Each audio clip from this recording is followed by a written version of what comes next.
kwamba nafasi zetu ni nafasi za wananchi, kwa sisi viongozi wa kuchaguliwa na viongozi wa kuteuliwa. Unapopata nafasi hii si yako, ni nafasi ya wananchi. Tunapofanya kazi zetu ni lazima tutangulize maslahi ya wananchi mbele, kuhakikisha kwamba yale waliotutuma tumeyatekeleza. Miradi inayoendelea isisimame kwa sababu za hulka zetu za kisiasa. Kwa hiyo nikupongeze kwa kazi nzuri, kwanza kufanya mkoa huu kuendelea kuwa salama, lakini pili kwa jitihada zako za kuwaweka pamoja watumishi wa mkoa huu, kuzungumza lugha moja, kufanya kazi kwa bidii katika maeneo yao, na kupongeza sana kwa kazi hii nzuri ya kizalendo kwa ajili ya taifa letu. Lakini nipongeze na nitoe shukrani za kipekee katika utumishi wangu wa umma. Kwa sasa pengine ni waziri pekee ambaye nimefanya kazi kwenye mihimili yote ya dola kwa sasa. Alikuwepo huko nyuma, alikuwa balozi yule balozi wetu wa Marekani, alikuwa anaitwa nani? Masilingi. Kwa viwango alivyopita Masilingi, na mimi nimepita humo. Kwa sababu Masilingi pia alikuwa katibu wa jaji mkuu wakati ule. Na mimi nimepita humo ikiwa hakimu, na wakati tulikuwa tunakuja sana Arusha hapa mahakama ya biashara ikiwa naibu msajili, na baadaye kuwa katibu wa jaji kiongozi wa kwanza kwa kipindi cha miaka 6. Kwa hiyo katika utumishi wangu huu sasa ni mwaka wangu karibu wa 24. Kwa wasiofahamu, sababu inawezekana unakopita pita huko watu wasikufahamu vizuri, wakafikiri huyu ameibuka tu jana. Huu ni mwaka wangu karibu wa 24. Na katika maeneo yote nimepita kwenye nafasi andamizi. Naposema nafasi andamizi, maana yake nimekuwa kiongozi katika mihimili yote mitatu. Mihimili wa mahakama nimekuwa kiongozi wa juu kabisa, hakimu mzoefu, naibu msajili, katibu wa jaji kiongozi. Lakini pia kwenye bunge nimekuwa mwenyekiti vipindi vitatu, mwenyekiti wa kamati ya kudumu ya bunge ya katiba na sheria. Na sasa niko kwenye mihimili wa dola, wizara yangu hii ni ya 4. Katika miaka yangu ya utumishi sijashuhudia katika kipindi chote kiongozi wa wananchi anayewajali watumishi kama Rais Dr. Samia anavyowajali watumishi wa umma. Tumeshuhudia mapinduzi makubwa katika utumishi. Nilipata bahati ya kuwa waziri wa kwanza wa utumishi wakati anaingia madarakani. Tulifanya kazi kubwa ya kuleta mapinduzi kwa watumishi wa umma, kurekebisha mifumo ya kiutendaji, kurekebisha mifumo ya kiutumishi, kushughulikia changamoto za watumishi.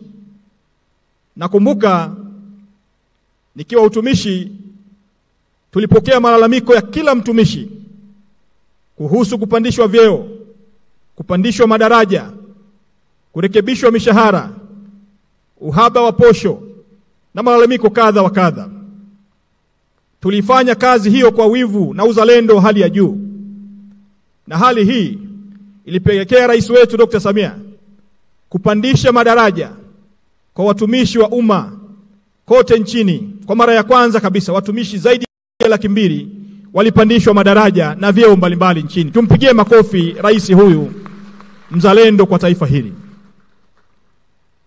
Ninayasema haya ukiwa huu ni mkutano wangu wa kwanza wa kushuhudia mapinduzi makubwa yaliyofanywa na rais wetu, hasa alipoamua kupandisha mishahara ya kima cha chini kwa 35%. Tumpigie makofi rais wetu. Kwa niaba ya watumishi wanaotengeneza 76% ya watumishi wa umma nchini, yani TAMISEMI, kwa sababu watumishi, ukiwachukua watumishi wote nchini, TAMISEMI ndio inaozalisha watumishi wengi kuliko eneo lolote. 76% ya watumishi wote wa umma nchini wako chini ya TAMISEMI. Ninajivunia, lakini namshukuru Mheshimiwa Rais kwa uzalendo wa hali ya juu anaoendelea kulifanyia taifa hili akivaa viatu vya baba wa taifa. Tunamshukuru sana sana sana kwa kazi nzuri. Kwa niaba ya watumishi wote ofisi ya Rais TAMISEMI, kwa niaba ya wauguzi, kwa niaba ya walimu, kwa niaba ya wakandarasi, mainjinia, wahandisi TARURA na wanaofanya kazi kwenye maeneo mengine ya halmashauri zetu zote nchini, ikitengeneza 76% ya watumishi wa umma nchini. Tunampongeza rais huyu jasiri. Lakini tunapopongeza kazi hii aliyoifanya siku ya jana, ni lazima tuangalie takwimu za mataifa mengine isipokuwa Nigeria peke yake, ambao kwa siku ya jana walipandisha mishahara kwa 25% mpaka 35% kama ilivyo Tanzania. Nigeria peke yake. Tanzania sisi ni namba 1 kwa hali tulionayo sasa. Kwa Afrika Mashariki hakuna isipokuwa Tanzania. Takwimu hizi nimejaribu kuzipekua usiku, nikagundua kwamba Rais Samia amepandisha kiwango cha mshahara 35%. Nimejaribu kupekua mataifa mengi Afrika, sijaona isipokuwa Nigeria. Labda kama kuna taifa lingine ambalo sikufanikiwa kulipekua, lakini Nigeria peke yao ndio wamefanikiwa kupandisha mishahara kwa kima cha chini kutoka kuanzia 25% mpaka 35%. Wakati kwetu imeanzia 35%. Huu ni uzalendo wa hali ya juu. Haya ni mapenzi ya hali ya juu alionayo rais wetu Dr. Samia kwa Watanzania, kwa watumishi wa umma. Tunampongeza. Tunajua tulikotoka kama taifa. Tunajua namna alipolishika taifa hili. Changamoto za taifa letu zinajulikana. Hakuna Mtanzania asiyejua changamoto tulizokutana nazo, changamoto alizokutana nazo alipoingia. Wakati huo tulikuwa na changamoto ya corona, mdodoro wa kiuchumi duniani.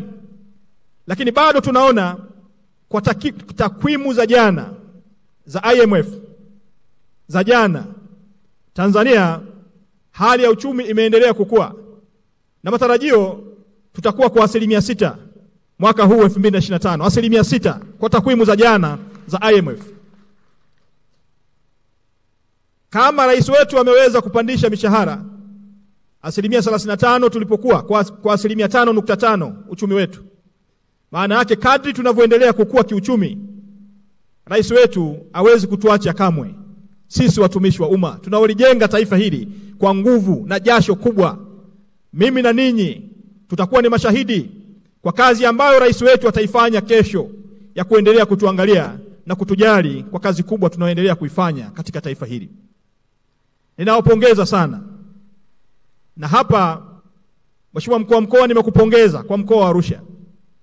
Peleka salamu hizi kwa mwenyekiti wa wakuu wa mikoa Martin Shigere, mkuu wetu wa mkoa wa Geita. Ninawapongeza wakuu wa mikoa kote nchini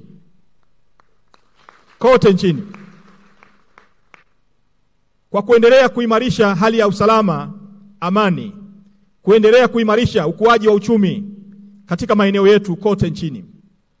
Ninapongeza kwa namna ambavyo mmeweza kufanya kazi kubwa kuimarisha sekretarieti za mikoa, kuzungumza lugha moja, kuhakikisha mnafanya usimamizi mzuri wa miradi ya maendeleo, kufanya usimamizi mzuri wa watumishi katika maeneo yenu, kuimarisha hali ya maadili na utumishi katika maeneo yenu.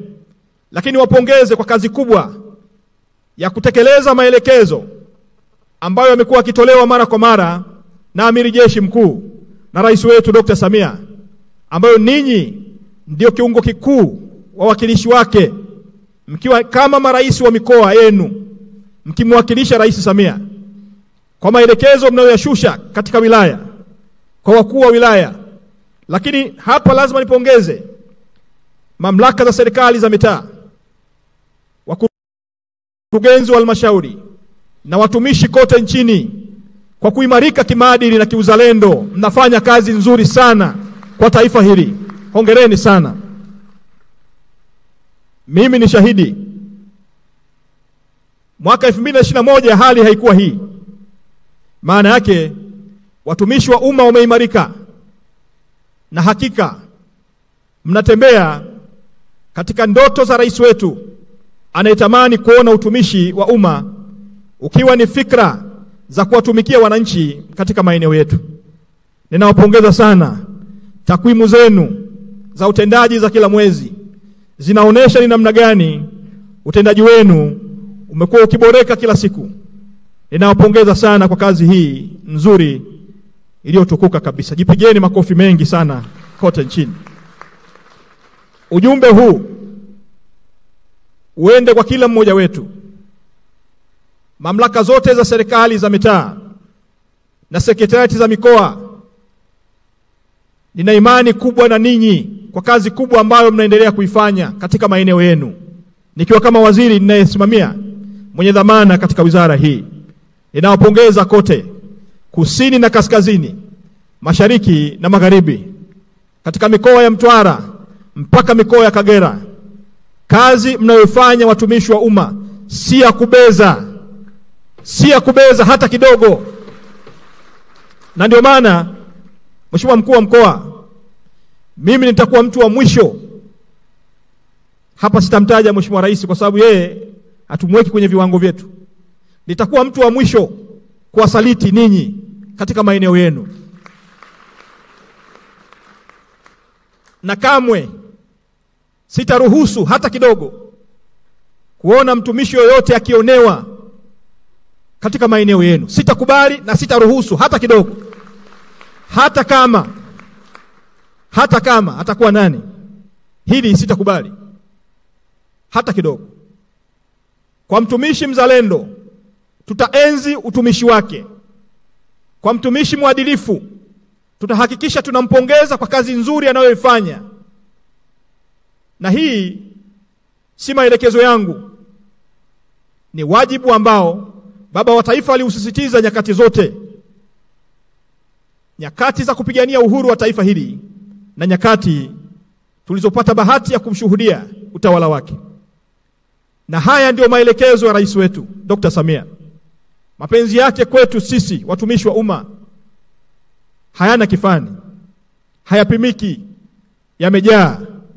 Na ndio sababu ni lazima niwapongeze kwa kazi kubwa ya ninyi kumsaidia ukuaji wa uchumi huu tunaozungumza. Sehemu kubwa unatekelezwa na ninyi watumishi, hasa watumishi wa TAMISEMI ambao tunasema ni 76% ya watumishi wote wa umma. Mimi ni nani nisiwapongeze kwa kazi hii nzuri ya kujitolea, ya kizalendo mnayoifanya kwa taifa hili. Endelezeni uzalendo huu. Taifa letu linawategemea, Watanzania wanawategemea, walioko vijijini na mijini wanawategemea. Ninyi mliopata bahati ya kuchaguliwa kwenye maeneo mbalimbali, ninyi mliopata bahati ya kielimu na kupata ufahamu, endeleeni kuwasaidia Watanzania. Msirudi nyuma. Imarisheni mifumo ya makusanyo ya ushuru, imarisheni mifumo ya makusanyo mbalimbali katika maeneo yenu. Uchumi utakapoendelea kukua, nina imani rais wetu ataendelea kutuangalia, na huo ndio ukweli. Tumpigie makofi mengi sana Rais Samia. Kwa hiyo niwatake kuendelea kusimamia miradi, na kamwe siasa isiwe kikwazo cha kuwakwamisha nyinyi watumishi wa umma kutekeleza majukumu yenu. Kamwe siasa isiwe kikwazo cha kuwakwamisha kutekeleza majukumu yenu. Fanyeni kazi kwa karibu na chama tawala, kwa sababu ndicho kilichosimamisha serikali madarakani. Tunatekeleza katiba, lakini tunatekeleza miongozo ya sheria, kanuni na taratibu. Tunatekeleza miongozo na maelekezo ya viongozi, lakini lazima tukumbuke kwamba tunatekeleza ilani ya uchaguzi ya Chama cha Mapinduzi. Kwa hiyo kaeni karibu mkisimamia maelekezo yote yaliyotolewa katika ilani ya uchaguzi ya Chama cha Mapinduzi. Miradi yetu katika mkoa huu, hasa jiji la Arusha, kumekuwa na changamoto nyingi kwa miradi hii. Na changamoto hizi ukiangalia historia inatokana na mivutano ya kisiasa iliyokuwepo wakati huo. Miradi mingi hii inayozungumzwa leo haikuanza leo hata kidogo. Ilianza miaka 2019. Mkuu wa mkoa huyu mchapakazi ni mkuu wa mkoa wa 4 wakati miradi hii inaanza. Ni mkuu wa mkoa wa 4. Na miradi mingi iliishia hapo hapo wala haikuendelea. Ipo ambayo ilianza kwa kusuasua, mivutano ya sisi wenyewe kwa wenyewe katika vikao mbalimbali. Na baadhi yetu tumekuwa tukijisahau kwamba michakato ya maendeleo katika halmashauri zetu kote nchini kwa mkuu wa mkoa inaanzia kwenye vitongoji na vijiji, inaanzia kwenye mitaa, inakwenda kwenye kata zetu, madiwani wakiwa ni wenye viti wa kamati za maendeleo za kata, inachakatwa kwenye kata, ikitoka kwenye kata inakwenda kwenye mabaraza yetu. Huo ndio mchakato wa miradi ya maendeleo. Mkuu wa mkoa analetewa miradi na taarifa zinazotoka kwenye kamati zile za wilaya zinapokwenda kwenye RCC. Ndio mkuu wa mkoa anapata kushuhudia na kuweza kuona miradi na mipango ambayo imepangwa katika maeneo yetu. Mkiwa kama wataalamu, naomba tutumie fursa hii kusaidia katika mabaraza yetu ya madiwani, kuwasaidia mipango yetu iwe ni mipango ya maendeleo. Vikao vyetu vijadili namna ambavyo tunaweza kujikwamua katika kuleta maendeleo katika maeneo yetu. Inawezekana kabisa leo Arusha mngezungumza mambo mengine, wala msingezungumza miradi hii iliyokaa miaka 4, zaidi ya miaka 4, miaka 5. Msingelizungumza. Leo kiasi hiki cha fedha kinachokwenda kutumika, mabilioni ya fedha, pengine mngeyapangia mipango mingine ya maendeleo. Lakini mmefika hapa kwa sababu mivutano ya kisiasa, mivutano baina ya wanasiasa na viongozi, jambo ambalo linakwamisha maendeleo, linaongeza chuki katika maeneo yetu, na hali hii haikubariki hata kidogo. Na bahati mbaya sana kumekuwepo na watumishi ambao nao wanashiriki, wachache, si wengi, wachache, na wengine wananyofoa mpaka nyaraka za serikali, wananyofoa mpaka zile mienendo ya serikali, wanasambaza kwenye mitandao na kuleta taharuki, wakifahamu kabisa kwamba unapokuwa kiongozi wa umma au mtumishi wa umma, swala la kutunza siri ni jambo namba 1 kabisa katika utumishi wa umma. Sasa tumekubaliana hapa kwamba tutapongezana, lakini wale ambao hawatafanya vizuri sita kuchukua hatua. Sita hata kidogo. Watumishi ambao hawatafanya vizuri hatutamuonea hata mmoja. Hii namba 1. Utaratibu wetu hatutamuonea mtu. Lakini wale ambao wamekuwa wakishiriki kutoa nyaraka za serikali, kuzisambaza mitandaoni na kuleta sintofahamu, tutachukua hatua. Hii Mheshimiwa Mkuu wa Mkoa anakuthibitishia, tutachukua hatua.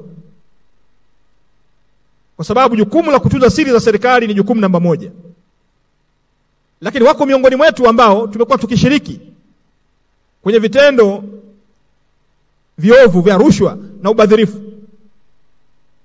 Hili pia hatutakubali, tutachukua hatua. Jukumu letu namba 1 ni kuhakikisha kwamba sote tunaendelea kuwa wasafi. Kama ambavyo rais wetu anatujali, anatuimarisha kiuchumi, anapandisha madaraja, anaongeza allowance mbalimbali katika maeneo yetu, anapandisha mishahara, wajibu wetu ni kuilinda nchi hii. Wajibu wetu ni kuweka uzalendo mbele. Kila mmoja wetu katika utumishi wa umma. Ndio wajibu wetu namba 1. Na tukilifanya hili kwa umakini wetu, taifa hili litaendelea kusogea na kupiga hatua. Nataka niwathibitishie kabisa, kama kila mmoja wetu akiwajibika vyema katika eneo lake, akifanya kazi kwa bidii na kujiepusha vitendo ambavyo vinaweza kukwamisha utekelezaji wa miradi, usimamizi katika maeneo yetu, taifa hili litasonga mbele. Sasa vitendo vya namna hii tutachukua hatua. Kama mkoa hamjachukua hatua, tutachukua hatua sisi wenyewe TAMISEMI. Na nataka nipate orodha ya watumishi ambao mienendo yao si mizuri, tutachukua hatua. Hii nawaambia wazi kabisa, wala siwafichi. Tutachukua hatua bila kusita. Tunawataka tufanye kazi kwa bidii, tuimarishe mahusiano yetu, na tuepushe siasa kututengeneza migongano katika maeneo yetu. Kwa sababu unapotengeneza vurugu, haumwadhibu mkuu wa mkoa. Haumwadhibu mkuu wa mkoa hata kidogo. Unaihukumu serikali na chama tawala. Hiyo lugha imeeleweka vizuri? Anayehukumiwa hapo ni serikali na chama tawala. Na maelekezo ambayo katibu mkuu wa Chama cha Mapinduzi kama kiongozi wetu amenikabidhi ni kuhakikisha kwamba kila mmoja wetu ajiepushe na vitendo ambavyo vitakwenda kuleta sintofahamu baina ya chama na serikali, baina ya chama na wananchi, baina ya serikali na wananchi katika maeneo yetu. Katika nyakati hizi hatutegemei kuona mambo ambayo yanaivunja au yanakwenda kuizalilisha serikali katika mambo pengine ya uongo, ya kutunga, yanayoongeza chachu ya kuonyesha serikali haifanyi kazi wakati kazi kubwa imefanyika ndani ya serikali. Sasa haya hatuwezi kuyavumilia. Hatutayavumilia. Tutachukua hatua. Nadhani rasi umenisikia vizuri. Kwa hiyo niwatake kila mmoja wetu kwenda kutekeleza majukumu yetu kwa kuzingatia sheria, kanuni na miongozo mbalimbali. Miongozo katika usimamizi wa fedha, miongozo katika usimamizi wa watumishi pamoja na manunuzi, lakini pia usimamizi wa miradi mbalimbali katika maeneo yetu.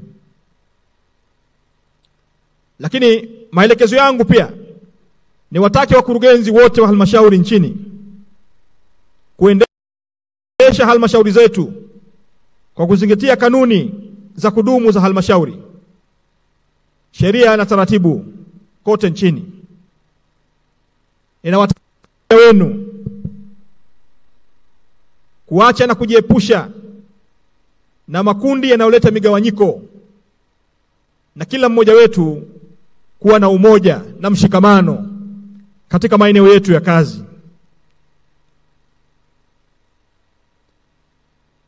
Katika eneo hili la usimamizi wa miradi ya maendeleo, ninatambua kazi kubwa na kazi nzuri inayofanywa na wakuu wa mikoa kote nchini kutokana na taarifa mbalimbali ambazo tumekuwa tukizipokea. Lakini waombe na kuwaelekeza halmashauri zote nchini kuhakikisha kwamba mnafanya usimamizi wa karibu wa miradi ya maendeleo inayoendelea katika maeneo yenu. Ninatambua kazi nzuri ambayo wakurugenzi wa halmashauri mnaendelea kuifanya katika maeneo yenu. Lakini kumbukeni ripoti za CAG, mabainisho yote ambayo yamekuwa yakitolewa, kumbukeni kuyafanyia kazi. Na kama kuna maeneo mnayopaswa kuboresha, endeni mkaboreshe, ili kusudi kazi iliyofanywa sasa ya katika halmashauri zote nchini kutokuwa na hati chafu iendelee kudumu, ili ninyi muendelee kubaki katika kumbukumbu ya kazi nzuri mlioifanya kwa taifa hili. Ninazipongeza halmashauri zote nchini kwa kutokuwa na hati chafu. Nawapongeza sana sana sana. Lakini ongezeni jitihada, jiongezeni, kuweni wabunifu. Kamati zenu za maendeleo ziwasaidie kuongeza ubunifu katika kubuni miradi mbalimbali ya maendeleo, ubunifu katika makusanyo, ubunifu katika usimamizi, na kuhakikisha miradi iliyoletwa kwenu imekamilika yote kwa pamoja. Huu ni wajibu wenu na kila mmoja anapaswa kuwajibika bila kusubiri kusukumwa katika maeneo yenu. Na katika hili, katika nyakati tofauti tumekuwa tukiwalaumu sana wakurugenzi wa halmashauri. Na wakati mwingine wakurugenzi si wahusika wakuu wa moja kwa moja. Maelekezo yangu katibu mkuu, nilikwishamwambia, iwapo tutabaini changamoto katika maeneo yetu ya utendaji, uwajibikaji hautakuwa mkurugenzi peke yake. Tutafuatilia chaini nzima ili tuweze kujiridhisha. Na wakati mwingine wakurugenzi hawana makosa. Makosa ni ya kwetu sisi watendaji wa chini. Kwa hiyo niwaombe na kuwataka kila mmoja wetu sasa kujirekebisha. Na tujiepushe na vitendo ambavyo tutakwenda kuondosha utumishi wetu au kutuletea changamoto ambazo ni ajali zinazoweza kuepukika kazini. Kwa hiyo hili nimtake kila mmoja, kila mtumishi kujipanga vizuri, hasa wakurugenzi wa halmashauri na yenu yote ya ushauri. Mjipange vizuri ili kusudi zile ajali zinazoweza kuepukika tuziepuke.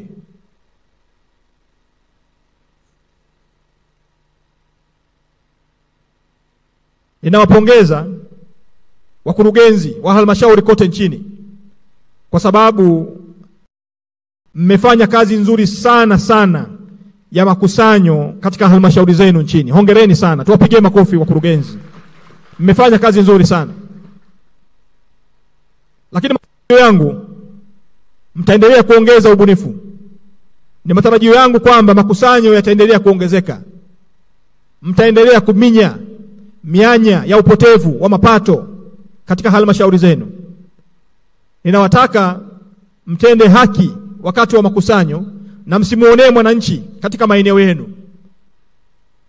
Fateni miongozo ambayo imekuwa ikitumwa kwenu na katibu mkuu ofisi ya Rais TAMISEMI kuhusu eneo hili la makusanyo, ili kila mmoja wenu atekeleze wajibu wake wa kusimamia vyema makusanyo na kuhakikisha kwamba mnakusanya kwa haki bila uonevu kwa Watanzania.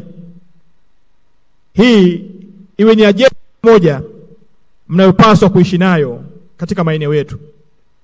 Endeleeni kuwa wabunifu, kubuni vyanzo vipya vya mapato, na mmesimamie hayo kama miongozo ambayo rais wetu amekuwa akiitoa kwenu. Ongezeni kwa wakuu wa wilaya kupitia kamati zenu za ulinzi na usalama. Ongezeni mipango ya kupata taarifa na kujua wale wachache wanaotumia mianya ya mapungufu tulionayo katika halmashauri na kuchepusha mapato au makusanyo ambayo kwenye baadhi ya maeneo yamekuwa yakiingia mifukoni mwao. Wakuu wa wilaya, hili ni jukumu lenu. Ongezeni mifumo ya kupata taarifa ili muweze kuwatambua wale wote ambao wamekuwa wakitekeleza eneo hili la uhujumu wa uchumi wetu, kukwepusha mapato na kuyapeleka kwenye mifuko yao. Fuatilieni kwa karibu. Nimekwisha toa maelekezo kwenye maeneo tuliyobaini kule Mbeya na Simiyu. Kwenye halmashauri zote, hasa kwenye majiji, ongezeni jitihada za kupata taarifa na chukueni hatua mara moja dhidi ya wabadhirifu, dhidi ya wale wote ambao wamekuwa wakitumia mapungufu yetu kujipatia kipato ambacho si cha kwao, si haki yao. Tukidhibiti hili, maana yake uchumi wetu utaendelea kuongezeka na rais wetu ataendelea kutufikiria kwa kazi kubwa na kazi nzuri ambayo mtakwenda kuifanya kwenye maeneo yenu. Lakini pia nitambue mchango wa madiwani kote nchini. Mmefanya kazi nzuri sana. Nikiwa kama kiongozi wenu, waziri mwenye dhamana katika eneo hili, Mheshimiwa Meya, peleka salamu kwa madiwani kote nchini. Nawapongeza kwa kazi kubwa na kazi nzuri ambayo mmeendelea kuifanya hasa madiwani wa jiji hili la Arusha, lakini na madiwani wengine, madiwani wa jiji la Arusha na madiwani wengine, endeleeni kufanya kazi kwa bidii. Wananchi wanawategemea sana. Na katika hili nimeona ipo sababu ya sisi kama ofisi ya Rais TAMISEMI kwenda kufanya mapitio ya sheria na kanuni ili kutoa fursa kwa makamo wenye viti, manaibu meya katika maeneo kote nchini. Ule utaratibu wa kuchaguana kila baada ya mwaka mmoja tumeona unaongeza misuguano katika mabaraza ya madiwani, unaongeza vurugu katika mabaraza ya madiwani, lakini pia hata kwenye chama unaongeza vurugu. Kwa hiyo kama ofisi ya Rais TAMISEMI nimekusha waelekeza wataalamu kwenda kuona uwezekano wa kufanya mapitio ya sheria na kanuni. Kama kanuni hizi ni za waziri, nitakwenda kuzisaini pengine kabla kuhitimishwa kwa bunge hili, kufungwa kwa bunge hili, ili kutoa fursa kwa manaibu meya na makamu wenye viti wa halmashauri kote nchini kuchaguliwa kila baada ya miaka mitano na sio kila baada ya mwaka kufanya uchaguzi. Inaongeza gharama kwa serikali, inaongeza mivutano ndani ya mabaraza ya madiwani, inaongeza mivutano ya sintofahamu hata kwenye chama huko. Kwa tumeona iko sababu ya kwenda kufanya mapitio ya sheria ili kusudi tuangalie uwezekano wa kurekebisha vifungu vya kanuni ambao vinanipa mamlaka kama waziri kurekebisha, ili kutoa uwezekano manaibu meya na makamu wenye viti wa halmashauri kuchaguliwa kila baada ya miaka mitano. Na kwa sababu kuchaguliwa kwako sio mwisho, wakati wowote kwa taratibu zilizowekwa, ina maana makamu mwenyekiti unaweza kuondolewa kwenye nafasi yako wakati wowote. Kwa hiyo hakuna sababu yoyote ya kuwachagua kila baada ya mwaka mmoja. Inaongeza mzigo kwenye mabaraza yetu ya halmashauri, inaongeza mzigo kwa serikali, lakini hakuna sababu yoyote ya kuwachagua kila baada ya mwaka mmoja. Kwa hiyo tutakwenda kulipitia hili, Mheshimiwa Mkuu wa Mkoa, na kuona uwezekano kulifanyia maboresho ili kusudi tuweze kuwa na mifumo yenye tija. Taarifa ya Katibu Tawala wa Mkoa imeainisha kazi kubwa na kazi nzuri ya kuwajali watumishi. Na hii ndio sababu nilikupongeza sana Mkuu wa Mkoa kwa kazi hii nzuri unaoendelea kuifanya kwa mkoa huu wa Arusha. Umekuwa ni mtetezi wa watumishi wa umma chini ya TAMISEMI na watumishi wengine katika mkoa huu, na kupongeza sana kwa kazi hii nzuri unaoendelea kuifanya katika mkoa huu. Lakini endelee kusisitiza, tulikusha kubaliana katika majiji yote, wakurugenzi wa majiji kuhakikisha kwamba mnalipa stahiki za watumishi zile ambazo ziko kwenye mamlaka yenu. Msisubiri waziri au mkuu wa mkoa kuwaelekeza. Kila mmoja wetu ana wajibu kuhakikisha kwamba mmetekeleza maelekezo yangu niliyoyatoa bungeni katika kikao kilichopita, katika kikao hiki kinachoendelea. Walipeni watumishi stahiki zao, walipeni watumishi haki zao zile ambazo zimeangukia kwenye mamlaka yetu. Lakini tulikwisha kubaliana kwamba kutozalisha madeni ya watumishi katika maeneo yetu. Tulikubaliana mtumishi anapoajiriwa, hakikisheni stahiki zake za mwezi ule ule zinalipwa kwa wakati. Maana yake ni kwamba msiingize taarifa za mtumishi ambaye hayupo kwenye utaratibu. Watumishi wote wanaoajiriwa, hakikisheni taratibu zao zimekamilika, ili kusudi msizalishe madeni katika maeneo yenu. Hili tumekusha kubaliana, na sitegemei kusikia kuna madeni mapya ya namna hii yanazalishwa katika maeneo yenu. Kila mmoja ajiridhishe kwamba tumetatua kero za watumishi na malalamiko yao. Tengeni muda maafisa utumishi chini ya TAMISEMI, tengeni muda kuwasikiliza watumishi. Wasikilizeni na tatueni kero zao. Lakini wapongeze kwa mkoa wa Arusha, sijasikia changamoto ya namna hii. Maana yake mkoa huu unafanya kazi nzuri ya kusikiliza kero za watumishi katika maeneo yenu. Endeleeni kuwa wabunifu. Nimelisema hili lakini nasisitiza. Endeleeni kuwa wabunifu. Na TAMISEMI haitakuwa na tatizo la kutoa kibali cha ninyi kuajiri kwenye kada ile ajira ya muda. Kama halmashauri au jiji lina uwezo wa kulipa, hatuna tatizo la kutoa vibali ili mkatoe ajira za muda, zile ajira za mkataba wanasema, si ndio? TAMISEMI hatutakuwa na tatizo. Kama jiji mtatenga bajeti yenu ya mwaka, msisubiri watumishi kutoka TAMISEMI, ninyi wenyewe mjiongeze. Na maelekezo haya yaende nchi nzima kwa wakurugenzi wa majiji, manispaa. Inasikitisha kuona jiji lina mapato zaidi ya bilioni 70 au manispaa, na wao wanaomba watumishi katika maeneo mbalimbali. Inasikitisha kuona katika mkoa kuna manispaa inaingiza bilioni 50, bilioni 60, wana changamoto ya vyoo, matundu ya vyoo.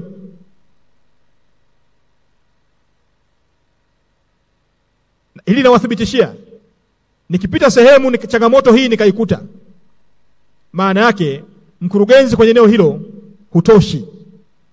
Ndio tafsiri yake. Kama una mapato zaidi ya bilioni 50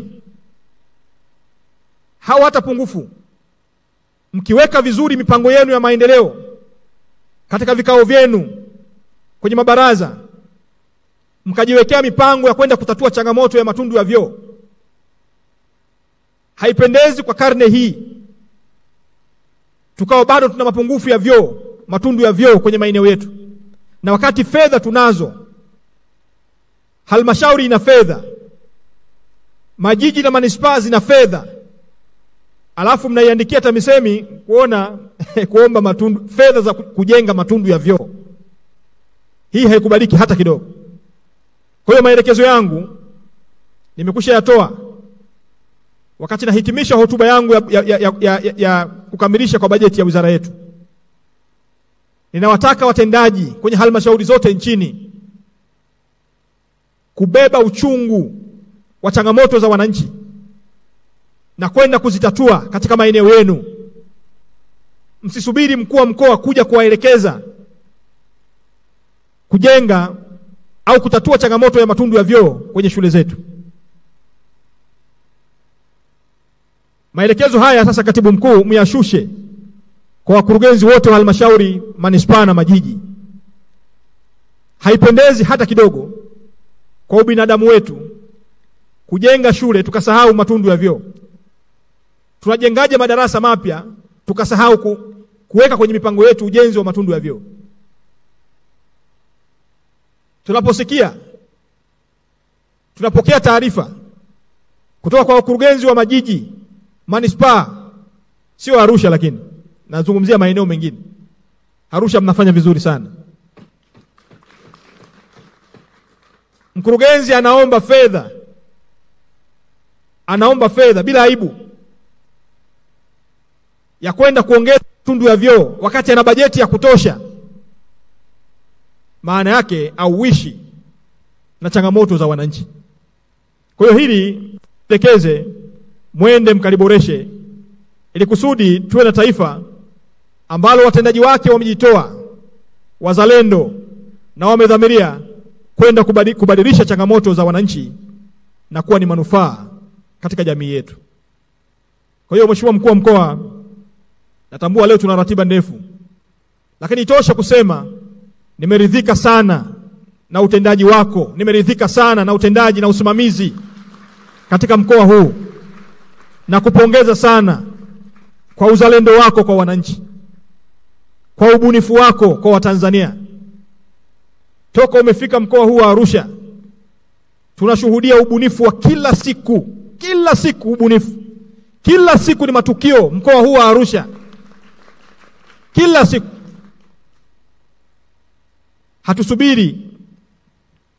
Hatusubiri mengine yatokee. Tunakupongeza sasa, kwa sababu imekuwa ni desturi yetu wa Tanzania. Unasubiri mpaka mtu amezikwa ndio mnaenda kumpongeza. Tunakupongeza sasa kwa sababu unafanya kazi nzuri sana katika mkoa huu.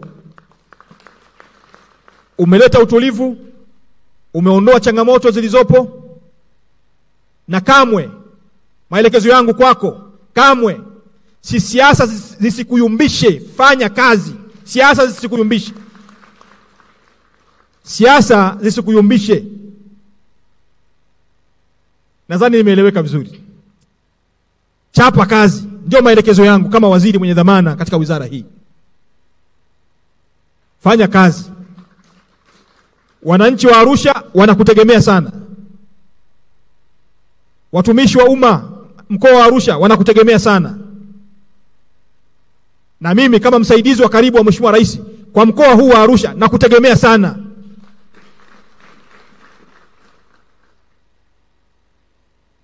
Nikiwa kama msimamizi wako na msimamizi wa wakuu wa mikoa wengine wote,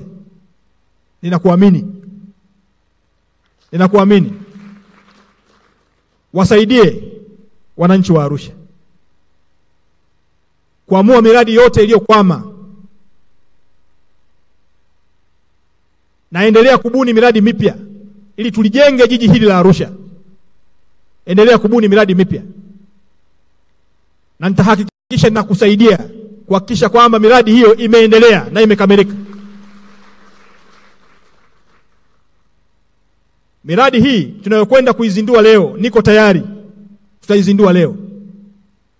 Na ni vyema Watanzania wakajua, tunapopata nafasi ya kuchaguliwa au nafasi ya kuteuliwa, ni lazima tufanye kazi kwa bidii na tujiepushe na vitendo ambavyo vitakwenda kuwakwamisha Watanzania katika maeneo yao. Tuwaangalie zaidi ya Watanzania kuliko kujiangalia sisi wenyewe. Tutapata nini kwenye jambo hili? Kwa hiyo nikupongeze kuamua miradi yote. Na kama utaona kuna miradi mipya tuletee. Na naibu katibu mkuu, umemsikia mkuu wa mkoa hapa. Hajanikumbusha, amesema tu kwamba kuna kilomita 6. Hajanikumbusha. Na mimi sijasikia.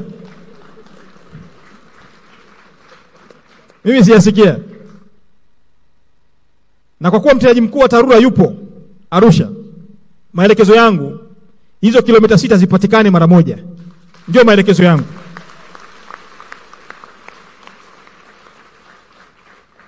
Mkuu wa mkoa aliposimama hapa, alisimama kwa niaba ya wananchi wa Arusha, akitambua changamoto zao. Na haya ndio tunayoyategemea. Ili tumalize changamoto za wananchi, haya ndio tunayoyategemea. Hatutaki mivutano, tunataka maisha kwa wananchi. Sasa kwa kuwa mkuu wa mkoa amewaombea hapa wananchi wa Arusha kilomita 6, na mimi nasema fedha yoyote itakayoingia huko, hakikisha kilomita 6 imekuja Arusha kwanza. Ndio maelekezo yangu. Hayo ndio maelekezo yangu.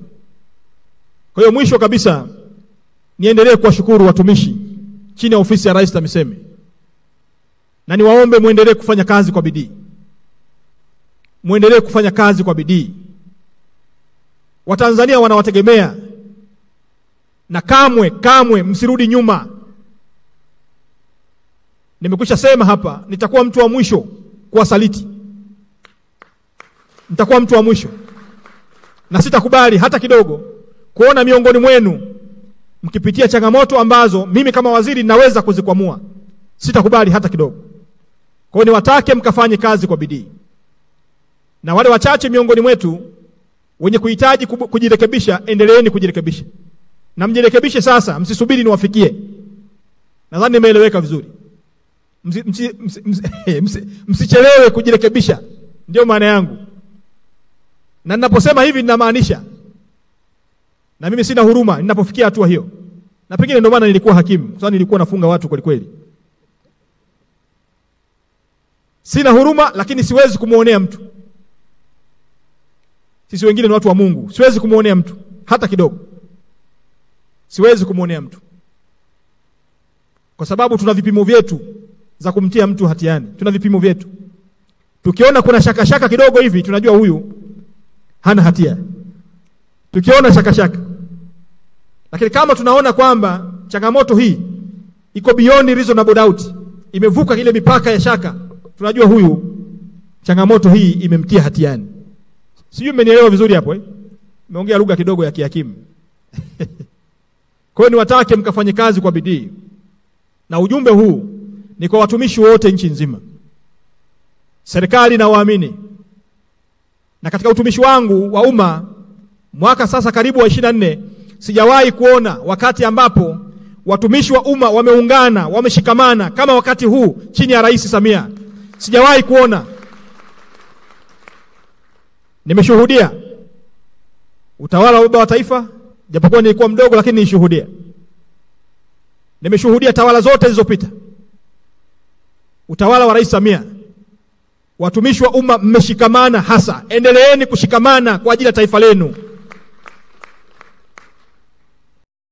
Wekeni uzalendo mbele na ilindeni nchi yenu. Lindeni nchi yenu. Maana yake ni kwamba msiruhusu hata kidogo, msiruhusu cheche zozote ambazo zinaweza kuleta changamoto ya sintofahamu katika jamii. Tatueni kero katika jamii. Ninyi mnajua, hasa mlioko mipakani, changamoto mataifa mengi walizo nazo. Lakini hili ninyi kwa nafasi yenu kama watumishi wa umma, imarisheni umoja na mshikamano mnapotoka hapa, mnapokwenda kuzungumza na wananchi. Imarisheni umoja na mshikamano. Taifa hili linatutegemea sana sisi kwa nafasi tulizo nazo. Wapeni elimu wananchi, waelewe umuhimu wa kuimarisha misingi ya umoja na mshikamano katika jamii. Tunahitaji tuwe na taifa ambalo litaendelea kuwa salama miaka 100, miaka 200 ijayo. Lakini hilo linawezekana iwapo ninyi mtaweka uzalendo mbele. Iwapo ninyi mtaamua kushikamana, kuwa wamoja na kuwaambia Watanzania ukweli, kazi kubwa inayofanywa na serikali inayoongozwa na rais wetu Dr. Samia Suluhu Hassan. Kwa hiyo Mheshimiwa Rais, nimalizie tu kwa kusema kwamba nakushukuru na kukupongeza sana kwa kazi kubwa na kazi nzuri unayoifanya katika mkoa huu wa Arusha. Hongera sana sana. Makofi haya hayatoshi. Makofi hayatoshi. Kule nyuma sijawasikia. Makofi hayatoshi haya.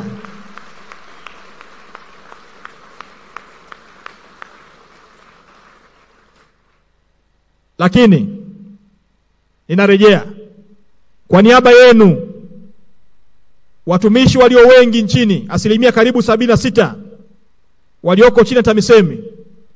Tunampongeza jemedari wetu.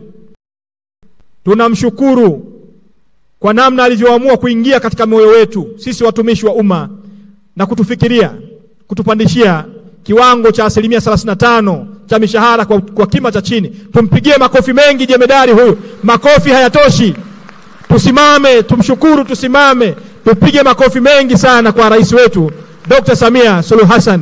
Tupige makofi kwa niaba ya watumishi wote nchini, walioko Kagera, walioko Mwanza, walioko Mtwara, walioko Mara, walioko Mwanza, walioko Simiyu, walioko Shinyanga, walioko Mbeya, walioko Singida, walioko Iringa, walioko Morogoro, walioko Dar es Salaam, walioko Pwani, walioko Lindi, Ruvuma na kote nchini. Tumpigie makofi. Shangwe nyingi kwa rais wetu. Kiwango hiki asilimia 35 hakijapata kutokea. Nani kama Dr. Samia? Nani kama Dr. Samia? Tutamlinda kwa nguvu zetu zote. Rais huyu anatufanyia maajabu sana. Asanteni sana kwa kunisikiliza. Naomba tumshangilie Mheshimiwa Waziri tena kwa makofi na vigelegele vingi.